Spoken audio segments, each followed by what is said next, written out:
I want to go talk to Peterson. Peterson, do you have any comments on the Nazi presence at your protest? You mean the presence of Nazis and white supremacists assaulting people at your protest? Do you have any comment on that? Yeah, I don't like Nazis. Then why are you? Why were they here? Well, how can I answer Are there views in alignment with yours? At some point, you I have to think realize, that's a foolish question. Look, if you want to know what my views are, I've watched all of your videos. Yes. including Yes, I have. Yeah. then why would you ask such a question? Because this is my interpretation of your videos. Apparently, That's I not- wanted All of the people who arranged the protest against you watched all of your videos. It's like, do you want to I have disavow? 150 videos on YouTube. No, You your want to lectures, which sparked the debate. Okay. Do I you have want to 150. disavow the support? Could you let of me white- talk to her for a moment? Don't call me that, please. So, I have 150 lectures on YouTube. There's 500 hours of my views. Do you really If think that wanna you're find worth out all what of they that were- time? So look, I will answer your question, okay? I've studied Nazism for a very long time. It's been 4 decades, and I understand it very well. And I can tell you that there's some awful people lurking in the corners, and they're ready to come out. And if the radical left keeps pushing the way That it's sounds pushing, very much like a they're threat. going to come. That sounds very much It's like not a threat. threat. That sounds very much like a threat. Would you like to disavow the physical violence? Trans people were physically assaulted at this rally in your name. Would you like to disavow that violence? Yes. So you wish that didn't happen, and you want to, Absolutely. and I'm going to post this online that you would like people to not to be more accommodating of trans people and people of color at your events in future. I would I'm like a there person to of be color. no Listen, violence. I'm a person of color, and I felt very accommodating here. I felt like my voice. Thank you very much. I'm also a former Muslim, and I feel like this guy is I'm so a person fast. of color. I There are love many his Muslims videos. You wanted to all over disavow. Greenland. You wanted to disavow, and this is the disavowal. I am not an advocate of violence. I'm speaking out the way I'm speaking out because I think this is a route to no violence. And violence is lurking. And you can say that that sounds like a threat. There was It's no not a violence at threat. our protest, though. There was violence at your protest. So what does that say about our views? It's not my That's protest. violence. You know, I- asking me continually freighted questions isn't very helpful if you actually want to have a dialogue. You have no idea if I'm your enemy. You have no idea about me. You won't know use my nothing about me. pronouns, so I'm pretty sure you're my enemy. Yes. Yeah, well, I know you think that, but I don't believe that using your pronouns is going to do you any good in the long run. But would you use alternate pronouns if a student asked you to? I think I've made my position on that clear already. Well, perhaps not to our audience at home who are just being introduced to this. Would you use alternate No. pronouns? And why not? Because I don't believe that other people have the right to determine what language I use, especially when it's backed by punitive legislation. And when the words that are being required are the constructions, they're artificial constructions of people I regard as radical ideologues whose viewpoint I do not share. And Bill Yeah. C-16 is actually not about cisgender people. It's about protections for transgender people. And that's not, it's not about Jordan Peterson. So, we should have people learning to listen more. We have 2 ears and 1 mouth for a very good reason. When things get political, I like to ask who benefits and who gets to decide the rules of the game.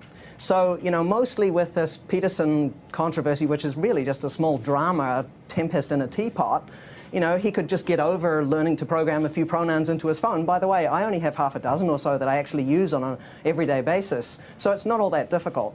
Professor and I think, Peterson, sorry, Professor Peterson, good jumping because I think Professor Peterson wants to get in on that. Yeah, well, kindness is the excuse that social justice warriors use when they want to exercise control over what other people think and say.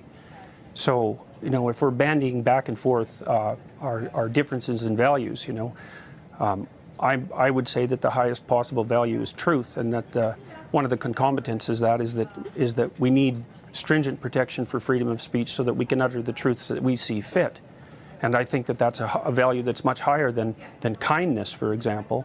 I mean, there's lots of situations in life where kindness in the immediate present is not the appropriate way to react at all. But so, for example, when you discipline children, you often hurt their feelings in the short term so that they can learn to behave properly in the medium to long term so that their lives go well. And so this automatic assumption that the people on the social justice warrior side of the equation are motivated only by kindness when they're also clearly motivated by power is something I find completely untenable. And I don't think that Pete's solution to program my cell phone so that I can remember what names people need to be called is a reasonable solution at all. We're actually supposed to now use electronic devices to bolster our ability to speak freely how do in you case remember we names, offend Jordan? someone. That these made-up pronouns, of which there are many, dozens in fact, and there's no consensus on them, and that doesn't even begin to start a discussion about the use of the other kin pronouns, and you can look those up if you want, because if you can define your identity subjectively any way you want, then there's absolutely no reason that you can't claim a non-human identity. And you may not know, but in the LGBT Rainbow Coalition, there is Q+, and the Q+ people include the otherkins who claim a non-human identity, and they're arguing in that Rainbow Coalition that they have the same right to their pronouns that everyone else does, and their pronouns include such things as worm self. You're not supposed to interrupt. Actually, I was just going to ask if you could go back to the point about the analogy between the racial slur and the I don't think there's any analogy at all. But I that's think what the difference people wanna between, hear you I'm on. talking about compelled speech. There's a difference between saying that there's something you can't say and saying that there are things that you have to say. And I regard these made-up pronouns, all of them, as the neologisms of radical PC authoritarians. Do you understand that? And I'm not a fan of that sort of person. And the reason I'm not a fan of that sort of person is because I've done my homework. I've read everything I can get my hands on in the development of authoritarian political systems, and I know the literature inside out and backwards. And I am not going to be a mouthpiece for language that I detest. And that's that. Who I'm a great admirer of, once described an old religious idea, and that was that God ruled the world with two hands, right and left, mercy and justice. And the world couldn't survive if only mercy applied, because then no one would ever be encouraged to adopt the trappings and responsibilities of adulthood. You end up in a situation where you're forgiven for absolutely everything you do or fail to do. You're thrust into the Freudian nightmare of the Oedipal family, where your utter uselessness is forgiven on the grounds of compassion, and you end up living in your mother's basement until you produce fantasies as a consequence of your squelched development of perhaps going out and shooting up a high school. Mercy, in its excess, produces pathology. Justice, in its excess, produces pathology too, because people are not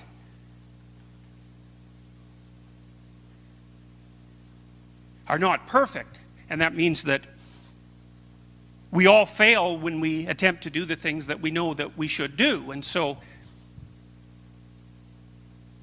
being held to account for our failures has to be tempered by mercy, but both principles have to apply.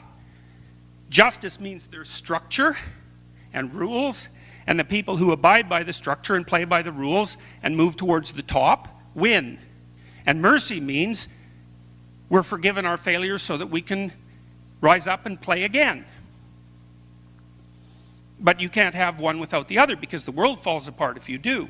And this is my problem with tolerance, because tolerant people, first of all, let's say those who proclaim the virtues of tolerance, believe that they're tolerant, but generally that's not the case. They just don't want to accept the responsibility that playing by the rules would bring.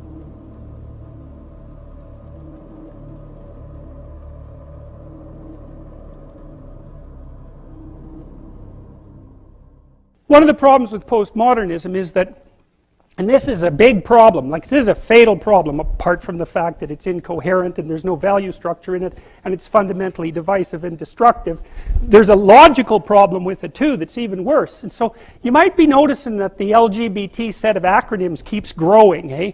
And it's kind of a form of its own parody in some sense. It's like, well, I'm oppressed. It's like, yeah, you are.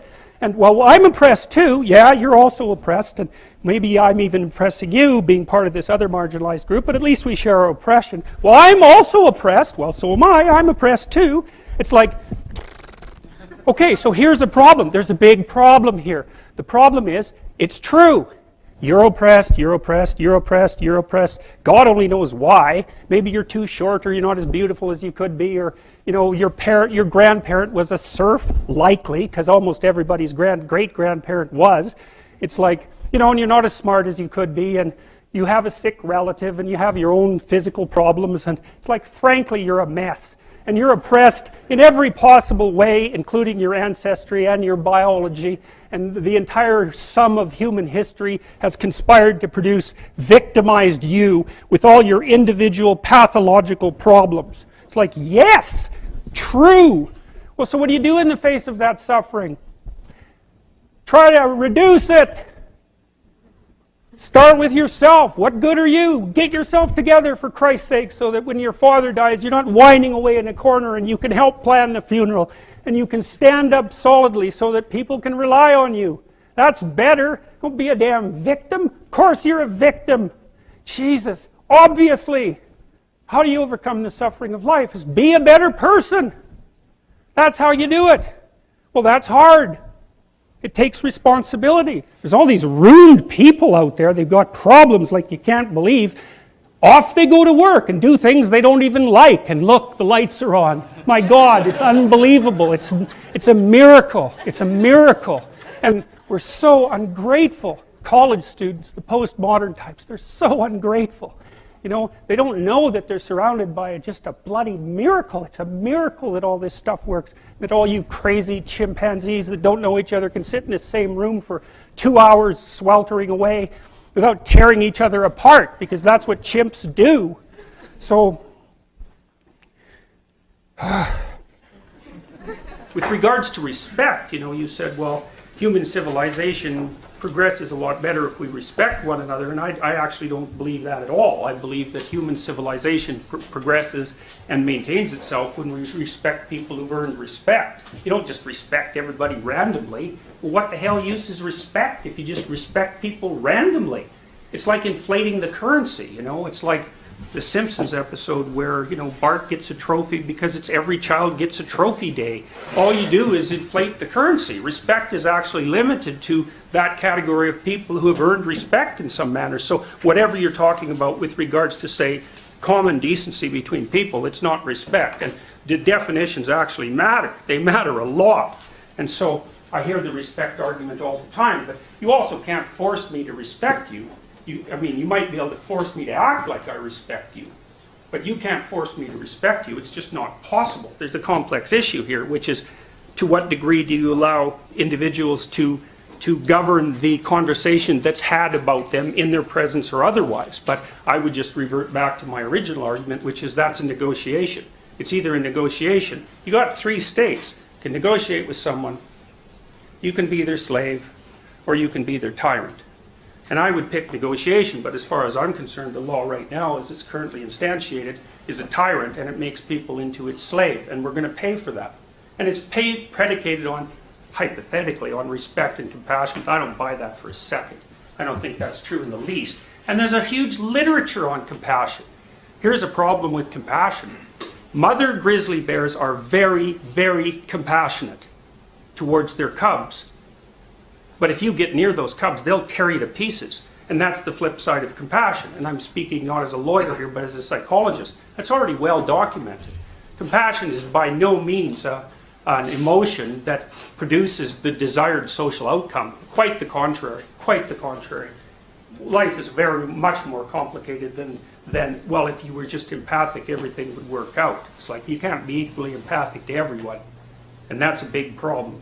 They basically, in order to not bother anyone who they had consulted with, they decided, for example, that gender identity should be nothing but subjective choice, which is, I don't even know what to say about that. If you're a psychologist and you have any sense at all, that's a completely insane proposition. It's, first of all, predicated on the idea that your identity is your subjective choice. And that's never been the case for any sort of identity anywhere. So partly your identity is the set of tools with which you function in the actual world, and part of it is a negotiated agreement with the other people around you, and that's all being taken out of that's all actually, as far as I can tell, that line of theorizing is technically illegal now in Ontario. And I'm not even talking about the potential biological basis of identity, because the idea that identity has no biological basis, that's just wrong. Like factually wrong. So, and we've written a social constructionist, we've written a radical social constructionist view of identity into the law, But even worse than that, we've gone beyond social constructionism, because Piaget was a constructionist, into just pure whim. Your identity can be at any moment what you assume that it's going to be. That's not a tenable solution. There's nothing about that proposition that's reasonable. So I'm going to read you something that a graduate student sent me from the University of Toronto the other day, and I can also tell you that I've received hundreds of letters like this. Today, I had a tutorial at the University of Toronto where I talked about Jordan Peterson and issues of personal identity, legally sanctioned identity categories, etc. I brought up a video of a tall white man in his 30s who asked students at a university how they'd react if he told them he identified as a woman, as black, as short, and as 5 years old. Spoiler alert. Students in the video resist some of the later categories a bit, but are mostly accepting. Still, students were not engaging in discussion. I asked them why. One said it was because she was worried to share her opinion for fear of being singled out or saying something offensive. I asked who else was not speaking for that reason. The whole class put their hands up. No participation. Why? They weren't uninterested. They were afraid to speak their minds.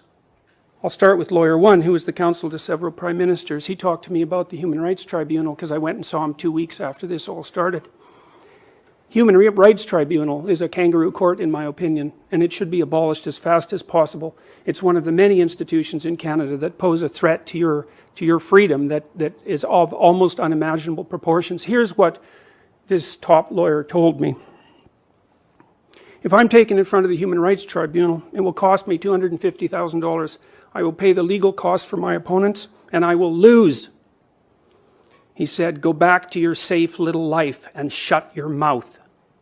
The proposition that your identity is somehow unmoored from a reality outside of your subjective, say, in linguistic space is also, it's wrong. There's no other way of putting it. So, and this is written into the law already. So the proposition is that biological sex, which many of the holders of say, what admiration for this law don't even believe exists, which I don't even know what to say about that, but the proposition is that biological sex, gender identity, gender expression, and sexual preference vary independently. That's the law. And it's wrong. It isn't even close to right. The bloody Human Resources Department at the University of Toronto has adopted an equity position.